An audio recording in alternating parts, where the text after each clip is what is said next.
scholarships been extended to other student athletes? Yeah, most of the scholarships they had already signed the players back in February. So we brought a couple guys in, but yeah, most of the recruiting class, most of the freshman class, had been signed before I was hired.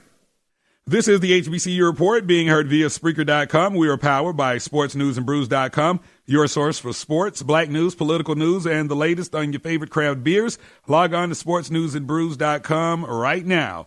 We are on the line with Erik Raeburn, head football coach of the Savannah State Tigers. They are coming off of last weekend's epic 16-10 overtime victory over Bethune-Cookman. Now, Coach, moving up from a Division III program to an FCS level school gives you some flexibility financially when it comes to hiring staff members. So, are you able to bring any of your guys from that D3 program up to Savannah State? Yeah, I brought a couple guys with me that had played for me and coached with me in the past. And then hired a couple other guys that I had known in the coaching profession, but we had not worked together. And then I kept like 4 coaches from Savannah State that were already on staff, and so I really like our coaching staff. I think it's a good blend of guys that are familiar with me and the way I do things, and then guys that were familiar with Savannah State, knew our players, are more familiar with our conference, and so I think the mixture of guys has on our staff, has really benefited our players. Absolutely. Now, coming up, you guys face a very talented FAMU team this evening. A Rattlers team that's in search of their very first win of the season. Now, I'm sure you guys are still flying high from last weekend's victory, but how do you keep them from overlooking the Rattlers? Yeah, I guess, obviously that's a challenge. One of the things we always talk to our players about is we have the 24-hour rule, so, after the game, hopefully we win and you get to enjoy it and celebrate it, but you only get to do that for 24 hours and you got to put it behind you and move on to the next game. And we did the same thing after we lost to open up the season, and so hopefully they they're going to adhere to that rule, and they should celebrate the win. It was hard fought. It was a great victory for our players, but 24 hours, and then we got to turn the page and focus completely on FAMU. The 24-hour rule, very good. This is the HBCU Report being heard via Spreaker.com. We are powered by SportsNewsAndBrews.com. On the line right now with Erik Raeburn. He is the head coach of Savannah State University Tigers, the first-year head coach of their football program. Now, Coach, how did the success you achieved at the D3 level prepare you for the challenge of coaching not only an FCS program, but a program that's not accustomed to the type of success that you've grown to know? Yeah, I guess that's one of the things that I saw as a challenge was, obviously I knew Savannah State had not had much success the last several years, but I thought it'd be a great challenge, and I thought the potential to have an outstanding program was there. We're in a great location, from a recruiting standpoint. There's so many good high school football players right around our campus. Our campus is beautiful. The city of Savannah is one of the most beautiful cities on the planet. So I think it would be an attraction, for guys in recruiting. So I definitely thought that that everything was in place for Savannah State to be successful, and that's one of the reasons why I took the job. In terms of how being at the Division III level helps prepare you, for the Division I level. Obviously there's differences, and I have to make some adjustments and those type of things, but football's football, and running a football program's the same.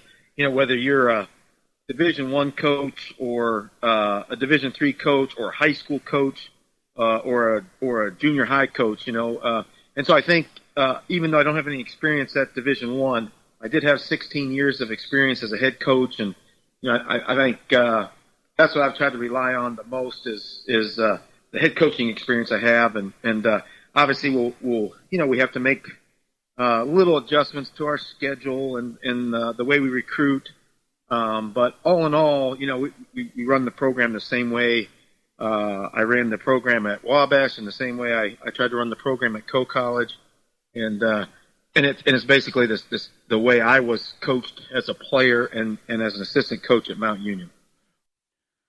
Now, a few years ago, ESPN spotlighted Savannah State during a piece about FCS schools taking payoff games from larger FBS schools in order to support their athletic departments at their respective colleges or universities.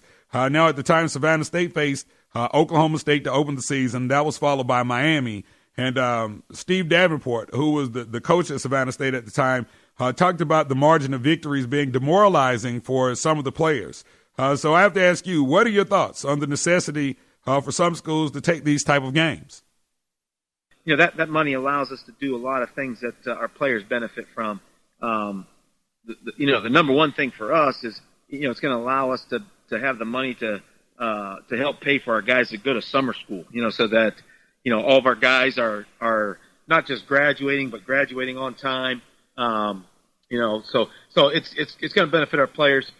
And then, obviously our players, they look forward to it, as a player, you're a competitor and you like to measure yourself against the best guys. And so, we know it's a tough challenge. And obviously this year, the two games we played, it was really tough. Both those programs are excellent and they beat us pretty badly. But I think it can be a positive thing for your program. And that's kind of the approach we took. The other advantage is, you play against teams of that caliber, man, everything happens so fast, that I think that then when you get against, FCS teams, in your conference or in the same division, things slow down for your players a little bit. So I think that was an advantage for our guys, in the Bethune-Cookman game. That we played, Southern Miss and Georgia Southern, two really good programs who are really fast, athletic, defense is flying around. And so, when we got in the Bethune game, we were kind of prepared for the speed of the game, if you will. All right, great stuff right there, Coach Raeburn. Now, what I want to do is I definitely want to catch back up with you towards the end of the season to see how this thing has gone for you. Can we do that? Yeah, absolutely. I'd love to come back on, and I really appreciate you having us on and talking about our team. All right, great stuff right there. He is Erik Raeburn, Savannah State University. Savannah State in action this weekend today against Florida A&M, looking for their put together their first back-to-back MEAC win streak in school history. Well, since the school joined the MEAC back in 2011, so that'd be major. Coach, thank you for joining us on the show, and we look forward to talking to you. All right? All right. Hey, thank you. All right, so as we get ready for today's matchup between FAMU and Savannah State, here's an interesting fact. Savannah State's win over FAMU last year snapped the Tigers' 32-game MEAC losing streak. It was their very first win over the Rattlers. So if Savannah State is able to pull off back-to-back wins over Bethune-Cookman and then FAMU today, not only will they be the Florida State champs, so to speak, but they would have done something pretty monumental this season.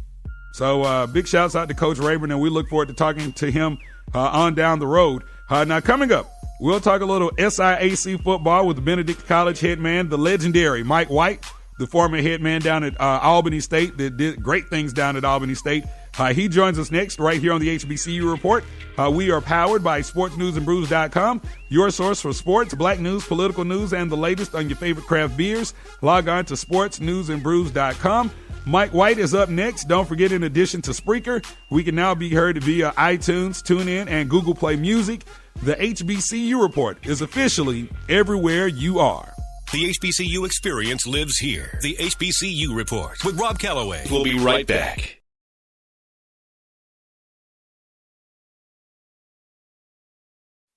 Dave, what are you doing? Just sending a gift to Dave 2037. Who? Me in the future. I save a little money from every paycheck as a gift to Dave 2037, so he can spend it on things like anti-gravity boots or a hologram Doberman, something cool like that. I think Dave 2037 deserves it. He worked hard. What are you getting Steve 2037? I guess I was thinking Steve 2037 would just fend for himself. Well, all right, but don't expect to be borrowing my anti-gravity boots. You want to have money in your future? You got to start saving now. Putting some money from every paycheck into a savings account or contributing to your 401k can make a big difference later. Put away a few bucks, feel like $1 million.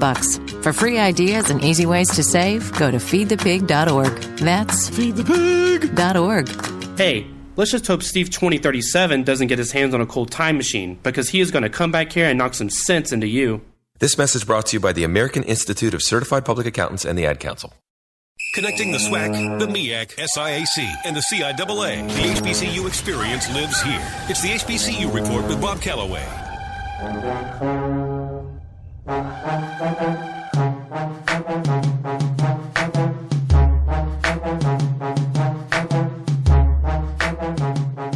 This is the HBCU Report, being heard via Spreaker.com. We are powered by SportsNewsAndBrews.com, your source for sports, black news, political news, and the latest on your favorite craft beers.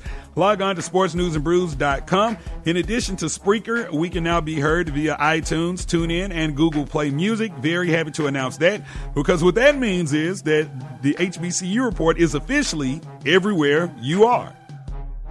And I am Rob Calloway. Happy Saturday to you guys. Thank you for tuning in. However you may be listening, know that we appreciate you for not only finding the show, but sticking around and tuning in and listening to what I have to talk about, the foolery and buffoonery. But now, actually, today's show is going to be pretty good. Got a lot of good content.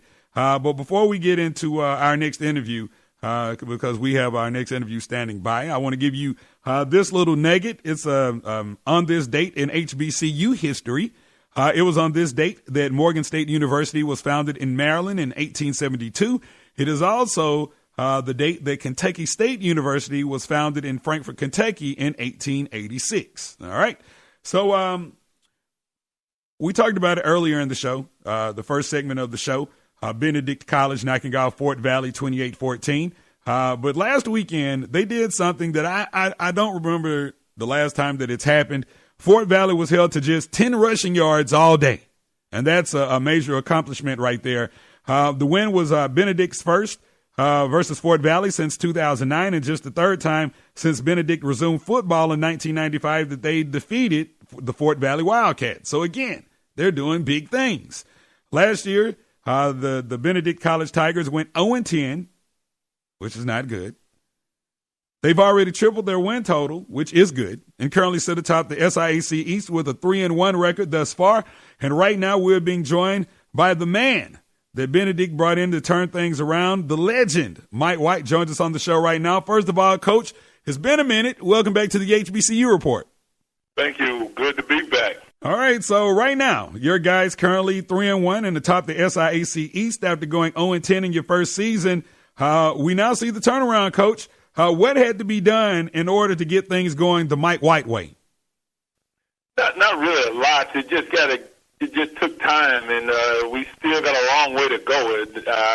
We are slowly getting the guys to believe, and after having a good recruiting off season and having to